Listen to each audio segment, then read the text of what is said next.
గురు పౌర్ణమి సందర్భంగా షిరిడి సాయిబాబాకు ముగ్గురు భక్తులు 1,20,00,000 విలువైన బంగారాన్ని గురుదక్షిణగా సమర్పించారు. ఏలూరుకు చెందిన మాలాడి శ్రీనివాసరావు 1,03,00,000 రూపాయల విలువైన 629 గ్రాముల బంగారు కిరీటాన్ని గురుదక్షిణగా అందజేశారు. జబల్పూర్కు చెందిన విశ్రాంత సైనికుడు ఓం ప్రకాష్ శర్మ 8 లక్షల రూపాయల విలువైన రాళ్లతో పొదిగిన 60 గ్రాముల బంగారు కిరీటాన్ని సమర్పించారు. గుజరాత్లోని బరోడాకు చెందిన విజయ్ నాయక్ 9 లక్షల రూపాయల విలువైన 51 గ్రాముల 2 బంగారు ఓం అక్షరాలను గురువు పాదాల చెంత సమర్పించారు. సాయి మనకు సమృద్ధిని ప్రసాదిస్తారని, అందుకే సాయికి కానుకలు సమర్పించామని భక్తులు తెలిపారు.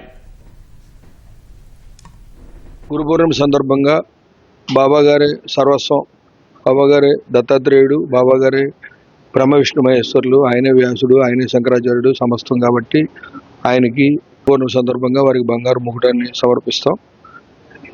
ఈ బంగారు ముకుటం సంస్థానం వారికి సమర్పించి బాబాగారికి హారతి సమయాల్లో, మిగతా సమయాల్లో దాన్ని ధారణ చేయవలసిందిగా కోరి ప్రార్థన చేస్తున్నాం. ఈ బంగారు కిరీటంలో నవగ్రహాలని పొందుపరచడం జరిగింది, నవరత్నాలను పొందుపరచడం జరిగింది, అట్లాగే అమెరికన్ సీజెడ్ డైమండ్స్ కూడా పొందుపరచడం జరిగింది. వీటి వల్ల చూసే భక్తులకి ఒక రకమైనటువంటి ఆనందం, తన్మయత్వం కోసం ఈ నవగ్రహాలు బాబాగారి స్వరూపం కాబట్టి ఆ స్వరూపాన్ని ఇక్కడ ప్రతి భక్తుడు చూసి తరించి ఆనందించాలనేటువంటి ఉద్దేశంతో ఇది బాబాగారికి సమర్పణ చేస్తున్నాం.